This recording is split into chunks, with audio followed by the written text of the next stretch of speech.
하나님 말씀 시편 79편 되겠습니다. 하나님이여, 이방 나라들이 주의 기업의 땅에 들어와서 주의 성전을 더럽히고 예루살렘이 돌무더기가 되게 하였나이다. 그들이 주의 종들의 시체를 공중의 새에게 밥으로 주의 성도들의 육체를 땅의 짐승에게 주며 그들의 피를 예루살렘 사방에 물같이 흘렸으나 그들을 매장하는 자가 없었나이다. 우리는 우리 이웃에게 비방거리가 되며 우리를 애워싼 자에게 조소와 조롱거리가 되었나이다. 여호와여, 어느 때까지니까? 영원히 노하시리이까? 주의 질투가 불붙듯 하시리이까? 주를 알지 아니하는 민족들과 주의 이름을 부르지 아니하는 나라들에게 주의 노를 쏟으소서. 그들이 야곱을 삼키고 그의 거처를 황폐하게 함이니이다. 우리 조상들의 죄악을 기억하지 마시고 주의 긍휼로 우리를 속히 영접하소서. 우리가 매우 가련하게 되었나이다. 우리 구원의 하나님이여, 주의 이름의 영광스러운 행사를 위하여 우리를 도우시며 주의 이름을 증거하기 위하여 우리를 건지시며 우리 죄를 사하소서. 이방 나라들이 어찌하여 그들의 하나님이 어디 있느냐 말하나이까? 주의 종들이 피 흘림에 대한 복수를 우리의 목전에서 이방 나라에게 보여주소서. 갇힌 자의 탄식을 주의 앞에 이르게 하시며 죽이기로 정해진 자도 주의 크신 능력을 따라 보존하소서. 주여, 우리 이웃이 주를 비방할 그 비방을 그들의 품에 7배나 갚으소서. 우리는 주의 백성이요 주의 목자의 양이니 우리는 영원히 주께 감사하며 주의 영예를 대대에 전하리이다. 아멘. 모세의 율법에 출애굽기도 그렇고 레위기, 민수기, 신명기 다 우리에게 해주는 경고의 말씀이 있는데, 너희가 가나안 땅에 들어가거든 그 가나안 땅에 들어가서 절대 그런 거 언약을 하지 말아라, 언약을 맺지 말아라, 그들을 가까이 하지 말아라, 그렇게 말씀이 나와 있어요. 그들을 멸하라고. 물론 진짜 사람이 아니라 요즘 시대에는, 예수 믿는 지금 시대에는 우리들의 삶에 여러 가지 죄악 그리고 여러 가지 세상 것들을 쫓아가지 말라는 그 하나님의 경고입니다.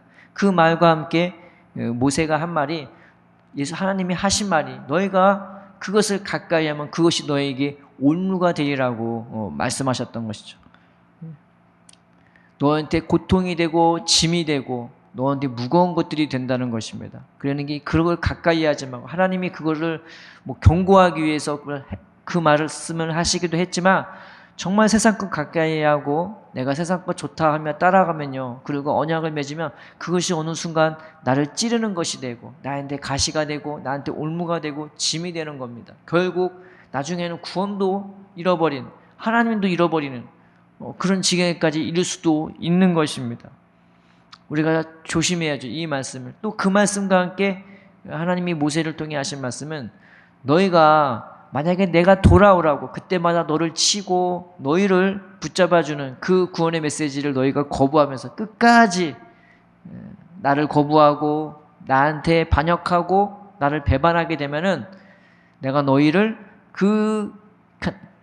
들여보냈던 그 가나안 땅에서 먼 나라로 쫓아보낼 거라고 그렇게 말씀을 해줬습니다. 그게 레위기도 있고 신명기에도 있습니다. 그러나 하나님이 그 말씀을 하셨다는 것은 다시금 그 말씀을 한 것과 너희가 거기서 나를 구하게 되는데, 그때 내가 너를 건져내서 너희가 하늘가에 있을지라도 너를 거기서 건져낼 거라고, 다시 가나안 땅으로 돌아보낼 거라는 그런 약속을 해주십니다. 그런데 오늘 그 심판이 오늘 말씀 속에서 나타난 겁니다. 이방 사람들에게 의해서 이 성전이, 이 예루살렘이 돌무더기가 되어버린 것입니다.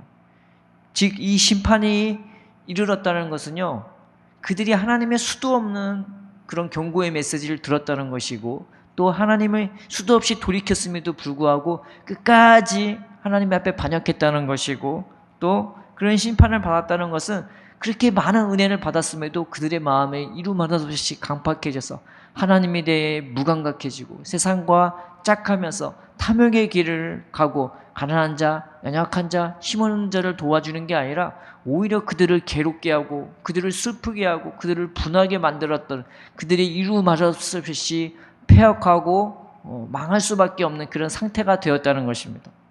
그러니 이 심판을 받아도 할 말이 사실은 없는 겁니다. 그러나 이 심판을 받았다는 것은 하나님이 우리에게 구원의 기회를 또한 주기 위함이겠죠. 그들이 이 심판을 받았을 때 어떻게 되었습니까? 아예 예루살렘이 다 망했어요. 이스라엘의 성소가 되는 이 예루살렘이, 이스라엘의 소망이 되는 이 예루살렘이, 이스라엘의 최후의, 이 유다의 최후의 보루가 되는 예루살렘이 망해버렸어요.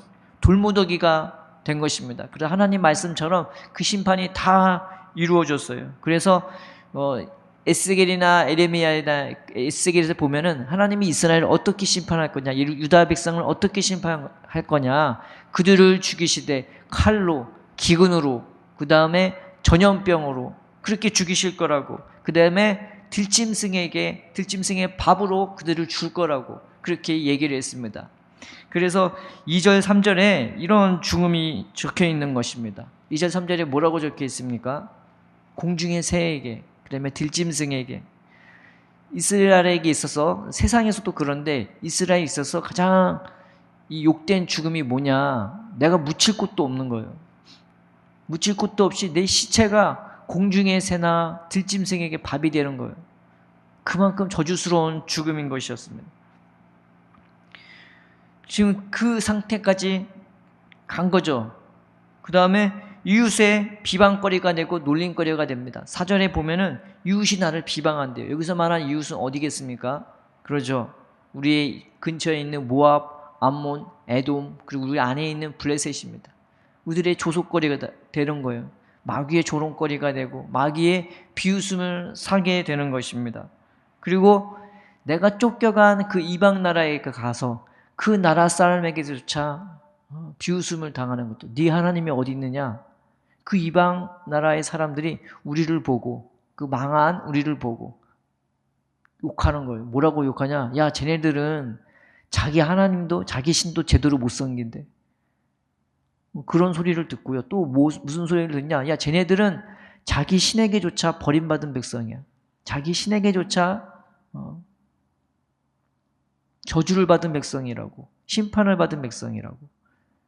그래서 혀를 차고 고개를 절레절레 흔드는 겁니다. 그리고 에스겔서를 보면은 네가 너를 봐도 할 말이 없을 거라고. 네가 지은 죄에 대해서 네가 깨닫게 되어서, 예루살렘이 망했을 때 네가 깨달아 되어서 스스로 봐도 고개가 절로절로 흔들릴 정도, 고개를 숙일 수밖에 없을 정도로 너희는 할 말이 없게 될 거라고 그렇게 말하게 된 것입니다. 그래서 이런 심판을 받았을 때 저주스러운 죽음을 당하고, 그 다음에 이웃의 비방거리가 되고, 하나님을 전혀 알지도 못하는 사람이 봐도 할 말 없는 정말 수치스러운 그런 가련한 상태가 되는 것입니다.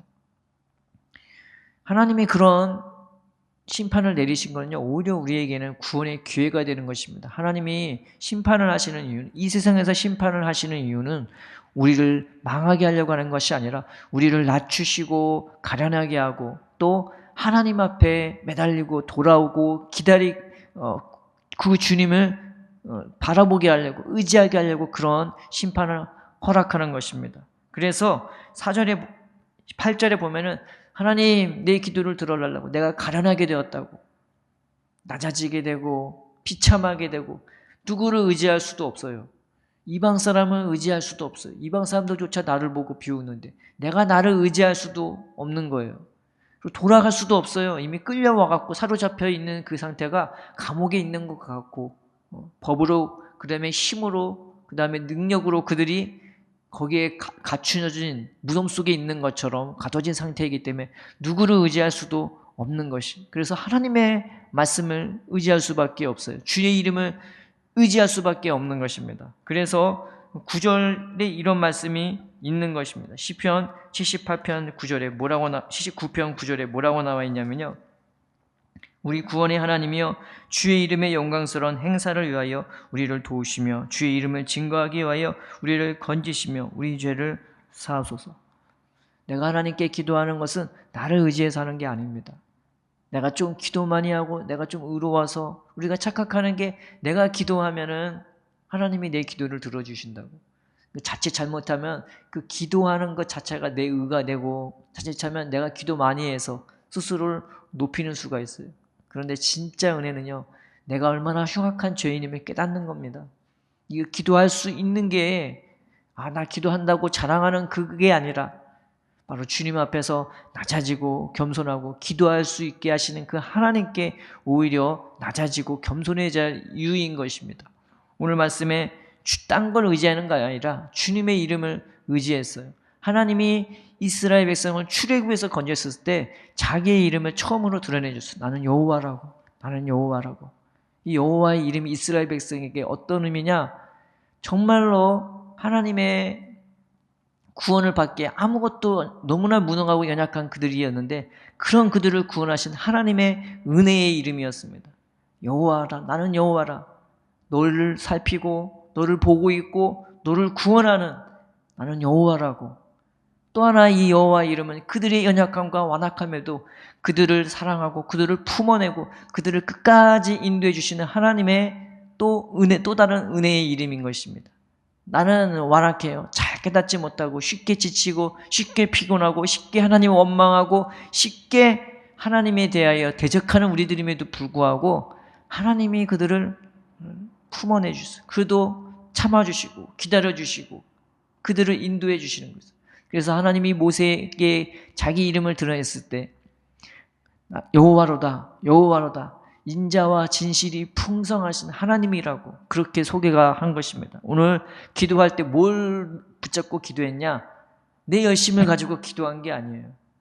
다른 걸 의지해서 기도한 게 아니에요. 하나님 지금 이 상황에서 나를 구원해 주실 그 하나님만 의지해서 기도한 겁니다. 그 하나님의 이름, 여호와의 이름, 그 이름만 의지해서 기도하면 내가 가장 가난했을 때, 내가 가장 연약했을 때, 내가 가장 그 하나님이 봐도 정말 고개가 절로절로 흔들, 내가 스스로를 봐도 고개가 절로절로 흔들 내 연약하고 완악한 모습에도 불구하고 그런 나를 끝까지 참아주시고 그런 나를 끝까지 인자와 사랑으로 대해주시 그 하나님의 이름을 의지해서 기도하는 것입니다.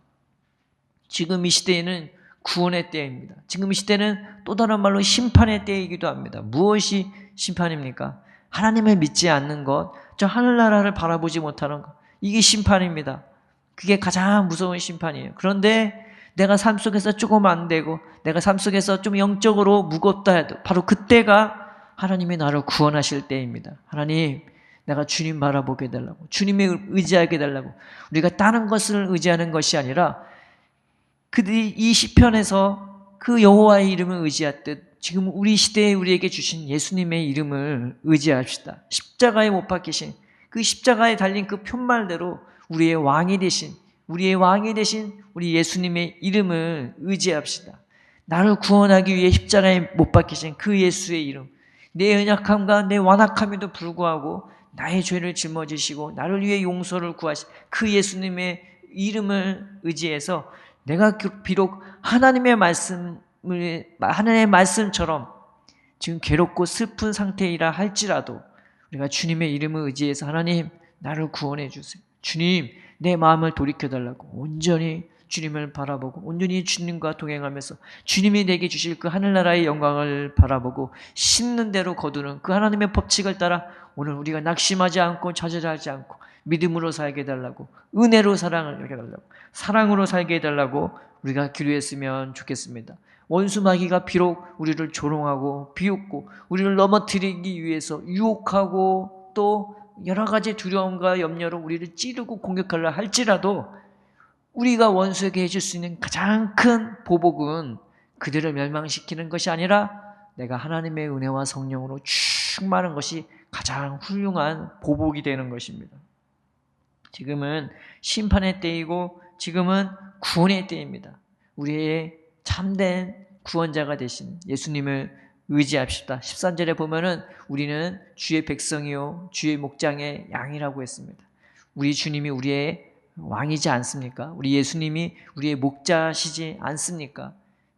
멀리 계신 분이 아니라 가까이에서 나와 함께 하시며 나를 구원해 주기 위해 나의 왕이 되어 주셨고 나의 목자가 되어 주셨습니다. 그러니 지금 내 삶이 괴롭고 슬프고 절망적이라도 바로 내가 지금 절망적인 것을 안다면 이것이 우리에게는 구원의 때인 것을 믿고 우리 예수님을 의지합시다. 하나님, 예수님 내 마음을 인도해 달라고, 내 마음을 다스려 달라고, 내 삶을 주님이 친히 붙들어 주시고 인도해 주셔서 저 완전 망했던 그 이스라엘도 주님이 재건한 것처럼 내 삶도 주님의 은혜와 사랑과 능력으로 재건해 달라고, 그래서 저 하늘나라를 향해 갈 수 있는 오늘 하루가 하루가 되게 해달라고 믿음으로 주님 앞에 나가는 저와 여러분 되길 주님의 이름으로 축원드립니다. 살아계신 하나님 아버지, 우리의 마음과 삶을 주님이 붙드시고 주님이 다스리시고 주님이 인도하여 주시옵소서. 성경 말씀처럼 내 삶이 절망적이고 소망이 없다 하더라도 바로 지금이 구원받을 때요, 바로 지금이 주의 이름을 의지하여 주님 앞에 기도할 때인 줄을 알고 우리가 낙심하지 말고 절망하지 말고 오히려 믿음으로 담대하게 주의 이름 붙잡고 기도할 수 있도록 성령이 우리의 마음과 심령을 주장하여 주시옵소서. 다시 죄로 돌아가지 말게 하여 주옵시고 심는 대로 거두는 그 하늘나라의 법칙을 따라 기쁨과 감사함으로 참고 견디고 인내하며 믿음으로 주님을 따라갈 수 있는 우리의 심령이 될 수 있도록 우리의 생각과 마음을 붙들어 주시옵시고 하루하루 주님 안에 더 깊이 뿌리 내려지고 하루하루 주님으로 말미암아 열매 맺고 주님의 은혜와 능력으로 보호받는 인도받는 우리가 될 수 있도록 예수님이 늘 우리 곁에 계시고 우리 안에 계시고 우리의 삶의 인도자가 되어 주시옵소서. 모든 걸 감사드리오며 예수님의 이름으로 기도드립니다. 아멘.